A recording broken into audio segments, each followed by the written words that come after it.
Bienvenue sur le rocher. Aujourd'hui, on te parle d'un Dieu cool, d'un Jésus zen, d'un évangile feel good. Un message qui te dit « Dieu veut que tu sois heureux, riche, à l'aise et que tu ne souffres jamais. » Mais on ne parle presque plus du péché. On évite la repentance, on esquive la croix, on efface l'enfer. Un évangile édulcoré qui donne le sourire mais qui éteint la lumière du salut. Alors, posons la vraie question. Les évangiles modernes sont-ils un doux poison ou une vérité tellement diluée qu'elle a perdu sa puissance? Voyons cela ensemble.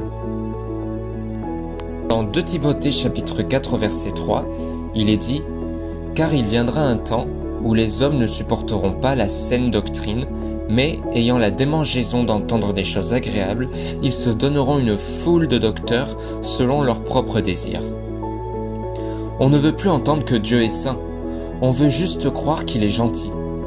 Mais un évangile qui fait du bien sans appeler au bien, ce n'est pas le véritable évangile. Paul disait déjà dans Galates chapitre 1 au verset 6 à 7, « Je m'étonne que vous vous détourniez si vite pour un autre évangile qui n'en est pas un. » Quelles sont les caractéristiques d'un faux évangile? Les faux évangiles sont souvent séduisants, mais voici quelques-uns des plus répandus. L'évangile du bien-être. Si tu suis Jésus, tout ira bien dans ta vie. Mais Jésus a dit, « Vous aurez des tribulations dans le monde. » Jean chapitre 16 au verset 33. On a aussi l'évangile de la prospérité. Plus tu donnes, plus Dieu te bénit financièrement. Mais Paul disait en Philippiens chapitre 4 verset 12 qu'il a appris à vivre dans l'abondance, comme dans le manque. L'évangile de la tolérance extrême. Dieu aime tout le monde, peu importe comme tu vis. Oui, Dieu aime tout le monde, mais il n'approuve pas tout ce que fait le monde. Dans Romains chapitre 6 au verset 1 à 2, allons-nous persister dans le péché pour que la grâce abonde? Certainement pas. Ces messages flattent, mais ils ne transforment pas. Ils promettent le ciel sans la croix. Vous connaîtrez la vérité, et la vérité vous rendra libre. Jean chapitre 8 au verset 32. La vérité n'est pas là pour te blesser, mais pour te réveiller. Jésus ne cherche pas des fans, mais des disciples. Pas des applaudissements, mais des cœurs repentants. Si quelqu'un veut venir après moi, qu'il renonce à lui-même, qu'il se charge de sa croix chaque jour et qu'il me suive. Luc chapitre 9 au verset 23. L'évangile n'est pas juste une parole de réconfort, c'est une puissance de transformation. Comment discerner et ne pas être trompé? Dans un monde rempli de voix, tu as besoin de discernement. Voici 4 clés pour ne pas te faire piéger. La première, connais la parole.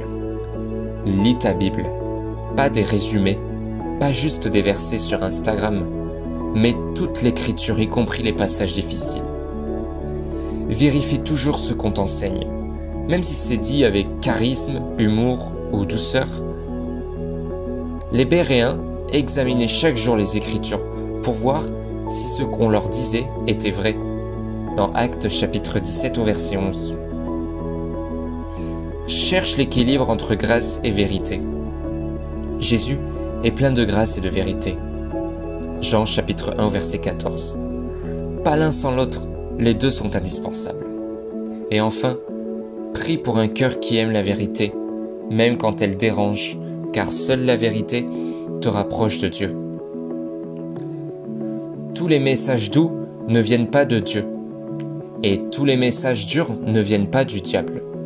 Le vrai évangile secoue, corrige, appelle à changer, mais c'est justement parce qu'il sauve, qu'il libère, qu'il guérit. Jésus n'a pas promis une vie confortable, mais une vie pleine de sens, de vérité et de vie éternelle. N'accepte pas un évangile qui flatte ta chair. Reçois celui qui transforme ton âme. Commente, je choisis l'évangile de vérité, pas celui du confort. Abonne-toi si tu veux des messages bibliques solides, clairs et ancrés dans la parole. Et surtout, ne laisse personne te vendre une version allégée de la vérité, car la vérité entière même quand elle pique. C'est elle qui te rapproche du cœur de Dieu.